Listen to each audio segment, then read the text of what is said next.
आतंक की जड़ न पीओके में है, न बलूचिस्तान में है, न अफगानिस्तान बॉर्डर के पास है।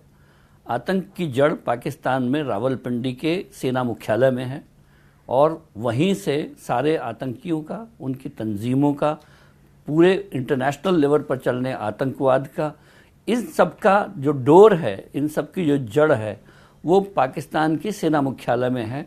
और कोई भी अगर आप आतंकी अड्डे को, जैश को, लश्कर को या बाकी तंजीमों को इसकी जड़ मानेंगे तो हम लोग वहम में रहेंगे।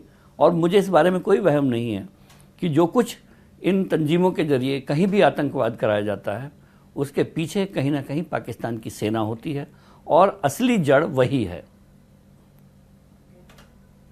लेकिन सर, जिस तरह से पाकिस्तान पीओके की धरती को आतंक का अड्डा बना के उसका इस्तेमाल भी कर रहा है, उनके जितने भी लॉन्च पैड्स हैं और जितना भी एस्टेब्लिशमेंट है वो पीओके में उसका इस्तेमाल होता है। दरअसल कश्मीर के में और कश्मीर में भारत में जो जिहाद छेड़ने का उन्होंने एक पर्दा बनाया हुआ है, वो उस कश्मीर को बनाया हुआ है जो उन्होंने गैरकानूनी ढंग से हथियाया हुआ है, जिसको वो आज़ाद कश्मीर कहते हैं। और आज़ाद कश्मीर की धरती पर, जिसको वो आज़ाद कहते हैं, जो हम लोग पाक अधिकृत कश्मीर है जो हमारे लिए, उस पर कोई भी गतिविधि होना आतंकवाद की, उनको ये दिखाने का मौका है पूरी दुनिया को कि कश्मीर अपने हकों के लिए लड़ रहा है, अपनी आज़ादी के लिए लड़ रहा है। आधी आज़ादी मिल गई है भारत के पास, जो है उसको हमको छीनना है। तो ये बहुत अच्छा पर्दा है आतंकवाद का जो उन्होंने पीओके के नाम पर और पाकिस्तान को उस कश्मीर के हिस्से को आज़ाद कराने के नाम पर वहाँ पर जो आतंकवाद की बेल रोपी हुई है, वो एक तरह का बहाना है इस पूरे आतंकवाद को फैलाने का। सर, जो साक्ष्य भी जो निकल कर आते हैं, ज्यादातर जो अभी तक ऑपरेशंस भी हुए हैं, भारत ने इवन बालाकोट एयर स्ट्राइक की थी और इससे पहले सर्जिकल स्ट्राइक भी की थी उड़ी के बाद। तो सर, ये तमाम जो स्ट्राइक्स हुई हैं वो पीओके में ही जाके हुई हैं। तो जो साक्ष्य भी मिले, फोर्सेस को भी जो मिलते हैं, इंटेलिजेंस को भी जो इनपुट मिलते हैं, वो पीओके से जुड़ते हैं। तो क्या पीओके को एक तरीके से हम आतंक का असली एक नेटवर्क भी मान सकते हैं? देखिए, बिल्कुल साफ है कि पाकिस्तान ने उस कश्मीर को, जिसको उसने गैरकानूनी ढंग से हथियाया हुआ है, उसको तमाम प्रकार के आतंकवादियों का अपना केंद्र बना के रखा हुआ है। और अगर भारत को भी कार्रवाई करनी होगी उन आतंकवादियों के खिलाफ, उनके अड्डों के खिलाफ, उनके प्रशिक्षण केंद्रों के खिलाफ, तो जो पीओके में है तो पीओके में ही कार्रवाई करनी होगी ना, और वहीं पर उनके सबूत भी मिलेंगे। लेकिन उनके जो असली नेटवर्क हैं, उनके जो तार हैं, जो उनके वर्चुअल नेटवर्क हैं, वो सारे सेना मुख्यालय से निकल कर आते हैं। और अब ये समय है, ये बहुत अच्छा समय है। हम लोग किसी देश पर हमला नहीं करते, भारत की अपनी नीति है। लेकिन भारत की ये भी नीति है कि हम किसी को छेड़ते नहीं हैं, लेकिन जो हमको छेड़ देता है हम उसको छोड़ते नहीं हैं। पाकिस्तान ने भारत को ये बहुत एक अवसर दिया है कि आतंकवाद को मिटाने के लिए, उसकी जो अभियान है, उस आतंकवाद को मिटाने के लिए अपने उस कब्जे को भी, उस पाकिस्तान के कब्जे को भी हटाने का यह अच्छा समय है कि जिस पर पाकिस्तान इलीगली 1947 के बाद से बैठा हुआ है। भारत को इस जो पहलगाम में हुआ है, पहलगाम जानबूझकर किया गया है पाकिस्तान की ओर से, उसका पूरे अवसर का लाभ उठाते हुए अब वो पीओके के हिस्से को आज़ाद कराने का समय आ गया है, जिसकी हम लोग अपनी संसद में, अपने संसद के बाहर ये ऐलान करते रहे हैं कि पीओके हमारा है, उसको हम लेके रहेंगे। अब वो समय इस पीओके को लेने का है। पाकिस्तान ने खुद अगर ये कह दिया कि मैं शिमला समझौते से बाहर आ चुका हूँ, तो एक तरह से वो एलओसी की सैंक्टिटी को ख़त्म कर चुका है। अब उसके लिए एलओसी की कोई मायने नहीं है। तो मेरे लिए एलओसी के क्या मायने बचे हैं? अब एलओसी जो हमारे बीच में, पीओके और भारत के बीच में थी, वो ख़त्म मान ली गई है।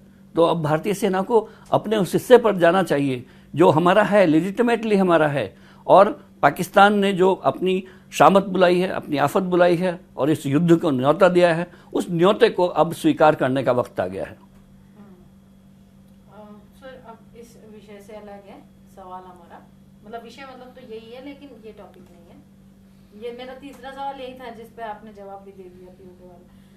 कि सर पाकिस्तान के खिलाफ भारत की एक तरह से त्रिकोणीय शक्ति, यानी कि जो हमारी तीनों सर्विसेज हैं, ट्राई सर्विसेज हैं, वो बिल्कुल ज्वाइंटनेस के साथ और एक दूसरे से सामंजस्य के साथ अपनी तैयारियां को पुख्ता कर रही हैं, उनको आजमा रही हैं, देख रही हैं। तो आक्रमण का जो कह सकते हैं कि जो आक्रमण युद्धाभ्यास हुआ है वायुसेना का, उस युद्धाभ्यास को सर आप कैसे देखते हैं? एक तरह से हमारी वायुसेना जो है वो अपनी तैयारी को भी परख रही है, दुश्मन को भी एक तरह से चेतावनी दे रही है, वार्निंग दे रही है, या उसके मायने क्या हैं इस वक्त, उस एक्सरसाइज के क्या मायने हैं? देखिए, पहलगाम के हमले के बाद जो कि कुछ भी हो रहा है वो एक सैन्य, कूटनीतिक, राजनीतिक, जियोपॉलिटिकल पैंतरेबाजी है। हम लोगों को ये बताना है कि हम पहलगाम के हमले का माकूल जवाब देने की तैयारी में हैं, लेकिन जवाब देने का मतलब ये नहीं होता कि आज पहलगाम हुआ तो कल मैं कल मिसाइल कहीं दाग दूं। उसके लिए कुछ स्टेप हैं, उसके लिए एस्केलेशन स्टेप है। और पहला स्टेप जो भारत ने लिया है वो बहुत अच्छा था, वो ये कि उनके एयर, नेवल और आर्मी अटैचे को हमने इलीगल घोषित किया। वहाँ से अपने इसी तरह के एडवाइज़र वापस बुला लिए। हमने डिप्लोमेटिक स्ट्रेंथ कम कर दी। हमने सिंधु नदी का जो समझौता था, और बीच में जो कितने ही युद्ध हुए होंगे, लेकिन कारगिल भी हुआ, 1971 का युद्ध हुआ, लेकिन कभी सिंधु के इस पैक्ट को हमने नहीं तोड़ा था और उसको ख़त्म किया। इस तरह के जो 5 बड़े स्टेप भारत ने लिए, वो एक बड़ी कार्रवाई का संकेत हैं, जो अभी शुरुआती कदम के तौर पे सामने आ रहे हैं। आक्रमण जो वायुसेना की अभ्यास है, और इस समय होने वाला कोई भी अभ्यास सिर्फ अभ्यास नहीं है, वो एक आने वाले कल की तैयारी है। आक्रमण को उसी दिशा में देखना चाहिए। अच्छा सर, अभी आज जिस तरीके से राजस्थान में भी एक्सरसाइज हो रही है भारतीय थल सेना की, इस वक्त हो रही है, हालांकि रूटीनल एक्सरसाइज होती रहती हैं, लेकिन इस वक्त जिस वक्त पाकिस्तान ने शिमला समझौते को भी रद्द कर दिया है और एक तरह से हम ये मान लेते हैं कि कोटेड अनकोटेड की एलओसी खत्म हो गई है, तो इस समय जो भारतीय सेना भी जो है वो बिल्कुल पश्चिमी सीमा पर जो एक्सरसाइज कर रही है, उसको कैसे देखते हैं आप?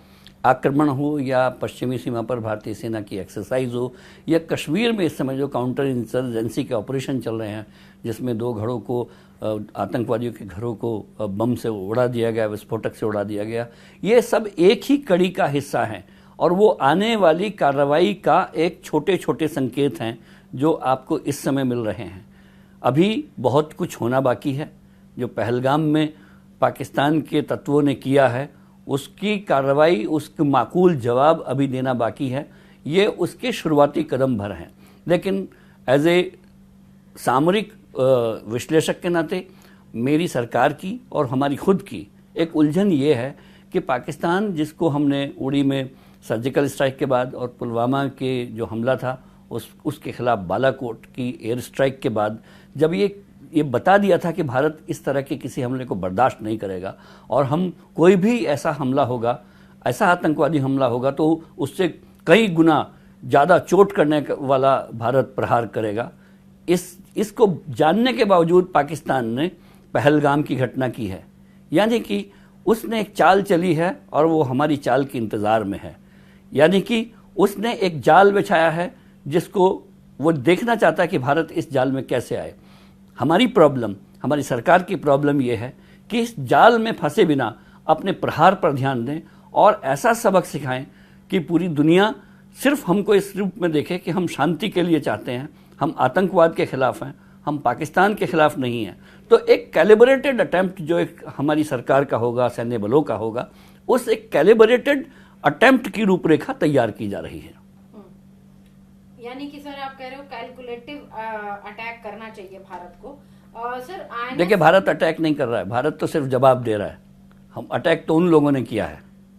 अच्छा सर, INS विक्रांत कैसे पाकिस्तान को मिनटों में तबाह कर सकता है? यानी INS विक्रांत की अगर हम क्षमता की बात करें, जिसको कि भारतीय नौसेना ने, जिसकी जो भी प्लेसिंग है रिसेंटली, उसको INS विक्रांत की प्लेसिंग को कारवार पर, जो कि भारतीय नौसेना का सबसे बड़ा बेस है, वहां पे की है। कैसे इस शक्ति को भी आप देखते हैं? INS विक्रांत भी उन प्लेटफॉर्म का हिस्सा है जो आने वाले समय में पाकिस्तान को सबक सिखाने के लिए इस्तेमाल किए जाएंगे। INS विक्रांत एक चलता फिरता हवाई अड्डा है और उसको जहाँ भी अरब सागर में खड़ा कर देंगे वो पाकिस्तान की ताकत को आधा कर सकता है। तो ऐसे में अरब सागर में और ख़ासतौर से कारवार में INS विक्रांत की तैनाती बहुत सामरिक है। और जिस तरह से चेस बोर्ड पर मोहरे आगे किए जाते हैं किसी देश को उसकी औकात समझाने के लिए, वो सब आक्रमण के जरिए, INS विक्रांत के जरिए या फिर पश्चिमी सीमा पर सेना की अभ्यास के जरिए, ये सारे के सारी सेनाएं आगे बढ़ चुकी हैं और आखिरकार अब वो उस मुकाम पर पहुंचेंगी जब पहलगाम का एक माकूल जवाब पाकिस्तान को दिया जाएगा। धन्यवाद sir, thank you so much. Pakistan ने शिमला समझौता रद्द कर दिया है। शिमला समझौता रद्द करना पाकिस्तान की कितनी बड़ी भूल हो सकता है? आप इसको भूल बोल रहे हैं और मैं इसको सुसाइड कहता हूं। पाकिस्तान ने 1972 के उस शिमला समझौते को बरियल देकर जो जुल्फिकार अली भुट्टो और इंदिरा गांधी के बीच 1971 के युद्ध को समाप्त करने के लिए हुआ था, उसको ये कहकर कि मैं इस समझौते से बाहर आ रहा हूं, इसको नहीं मानता हूं, कई ऐसी चीज़ों को न्योता दिया है जो शायद एक राष्ट्र के रूप में किसी भी देश को नहीं करने चाहिए थे। इस समझौते के तहत दोनों देशों ने माना था कि अब कोई भी उनके बीच में डिस्प्यूट होगा उसका रेजोल्यूशन हम लोग बायलैटरली शांतिपूर्वक कर लेंगे। तो पाकिस्तान का एकमात्र मकसद इस शिमला समझौते से बाहर आने का ये है कि वो किसी तरह से इस कश्मीर के मामले में यूनाइटेड नेशन को, ऑर्गेनाइजेशन ऑफ इस्लामिक कंट्रीज़ को, चाइना को बीच में घसीट के ला सके और कह सके क्योंकि हमारे बीच में ऐसा कोई समझौता नहीं है कि हम अपने विवादों का समाधान बायलैटरली कर लेंगे, तो इस वजह से हम लोग तीसरे देश को, तीसरे पक्ष की हिस्सेदारी को आमंत्रित कर रहे हैं। लेकिन इस पाकिस्तान को ये भी समझना चाहिए कि इसी समझौते के तहत पाकिस्तान ने माना था कि जो लाइन ऑफ कंट्रोल है ये एक तरह से डिफैक्टो बॉर्डर है जब तक उनके बीच में इसको बॉर्डर बनाने का फैसला नहीं हो जाता। यानी कि लाइन ऑफ कंट्रोल की जो सैंक्टिटी थी एज ए डिफैक्टो बॉर्डर कि हम में से कोई भी इस लाइन को कोई भी यूनिलैटरली क्रॉस नहीं करेगा, उसको अपने लिए उसने समाप्त कर लिया। और अपने लिए समाप्त नहीं किया, भारत के लिए समाप्त घोषित कर दिया।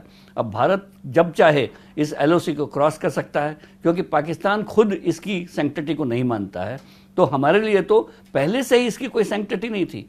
हमारे लिए तो POK जिस पर वो कब्जा जमा के बैठा हुआ है, हमारे लिए तो उस रेखा तक अपना एक धरती है जिस पर हम LOC की वजह से नहीं जा रहे थे। ये लक्ष्मण रेखा हमने खुद खींच दी थी, अब वो हमारे बीच से गायब हो गई है।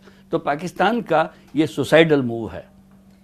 क्या शिमला समझौता रद्द होने पर अब भारतीय सेना जब चाहेगी LOC के उस पार जाके POK में आतंकियों का भी खात्मा कर पाएगी? मैंने कहा ना कि LOC इस शिमला समझौते की उपज थी जिसमें कहा गया था कि हम में से यूनिलैटरली इस सीमा को कोई क्रॉस नहीं करेगा। सीमा नहीं बल्कि वो लाइन ऑफ कंट्रोल थी। अब मेरे बीच में अगर लाइन ऑफ कंट्रोल ही नहीं है तो मेरे लिए क्या सैंक्टिटी बची है? पाकिस्तान ने उसकी खुद सैंक्टिटी तोड़ी है।